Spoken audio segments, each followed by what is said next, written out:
I want to start by saying this isn't a story I ever thought I'd tell publicly, not because it's embarrassing, but because even now, years later, it makes my stomach tighten when I think about it. My two kids, Sam and Robbie, are twins. They're 6 years old now. A year ago we were still living in our old house, the one where everything started to go wrong. We'd lived there for 4 years. My wife Carol and I got married while we were living there, and both of our kids were born there. It was supposed to be our first real family home.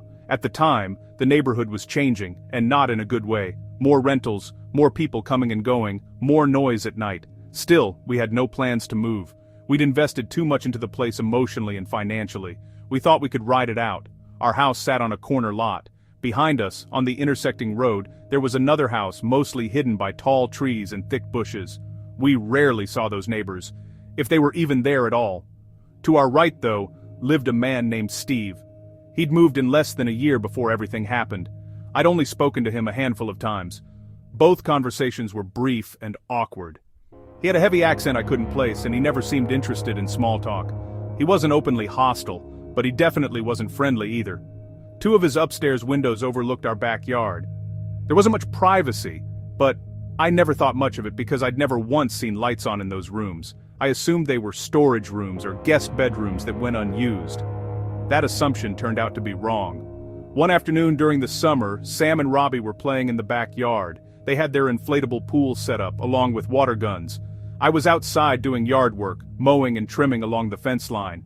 At one point, I walked toward our detached garage to grab a tool. As I turned back toward the yard, I happened to glance at Steve's house. For just a split second, I saw him standing at one of the upstairs windows. The moment our eyes met, he stepped away from the glass.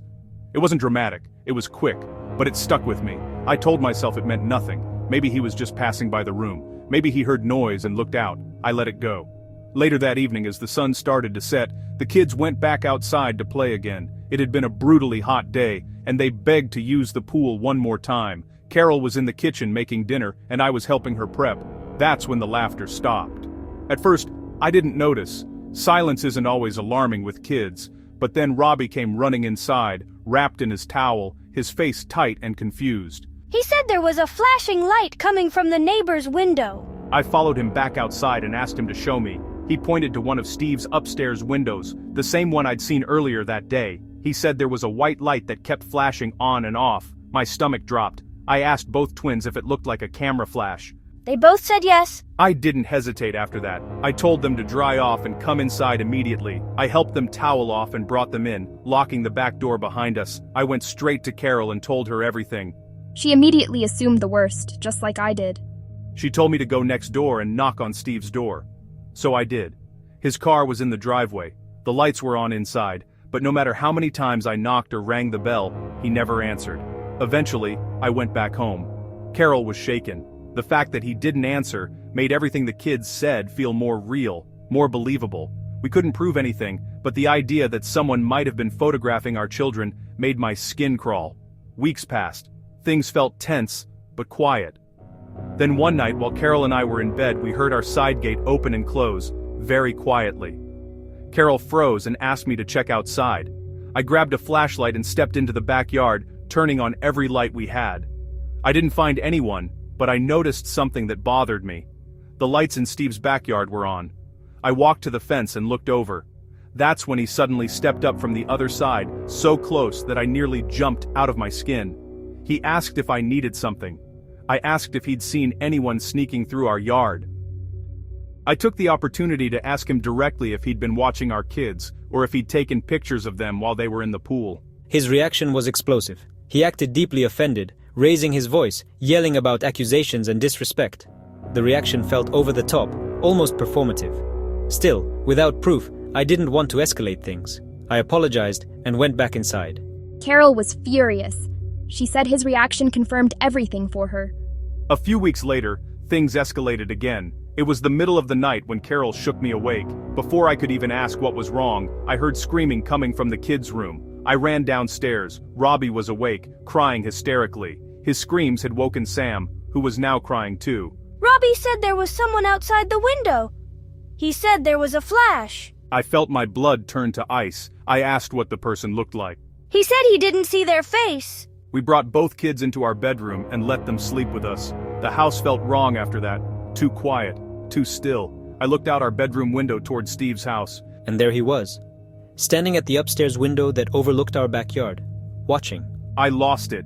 I stormed outside and rang his doorbell over and over again. He never answered. I called the police and made a report. Nothing came of it, but at least there was a record. After that, I never saw Steve again. If I stood outside, he wouldn't come out. If I looked toward his house, the window stayed dark. Within a month, we moved. The new place was better, safer. The kids sleep through the night now, but the feeling never really left. 3 months ago, I moved into an apartment with 2 other women so I could attend college. The building isn't great. Most of the apartment windows face the corridor, meaning anyone walking by can see inside if the curtains are open. Still, it felt manageable. One night, while getting ready for bed, I heard music playing outside, early 2000s pop songs. I assumed it was a party somewhere nearby. Then I heard drilling. It was nearly 11 p.m. I paused my phone and listened. The drilling was real, and it was close. I opened my window and realized it was coming from the apartment next to mine. An apartment no one lived in. The drilling continued past midnight. Then came hammering. Eventually, fed up, I put on a robe and went to confront whoever was there. The window to the apartment was open. I stepped down the stairs to speak to them. Inside were 4 men, all in their 30s or 40s. They stopped what they were doing and stared at me. The music kept playing, and the sudden silence of everything else felt wrong. When 2 of them stepped closer, towering over me, smiling, one holding a hammer, I felt sick. I backed away slowly, then ran. The noise stopped after that. At 3:30 a.m., I woke up to complete silence. It felt like someone was on the other side of my window. The next day, the apartment was empty again. Now, I live in a quiet suburban town on Long Island. My girlfriend Sarah and I rent a small house. It's peaceful, private, or it was. The house behind us has an upstairs window that looks directly into our backyard. Every time we're outside, a middle-aged man and woman stand there watching. They don't wave, they don't move, they just stare. One foggy afternoon, I waved at them. They didn't respond. Eventually, we went over to introduce ourselves. A younger man answered the door. He claimed he lived alone, said he didn't know who we were talking about. That night, I looked out the bedroom window. They were there again. A few days later, we heard knocking on our backyard window. A fist. We turned on the light, and it stopped. 2 weeks later, we heard screaming from that house, loud enough to hear through closed windows. Then silence. Nothing has happened since. But winter is coming, and I don't feel safe anymore.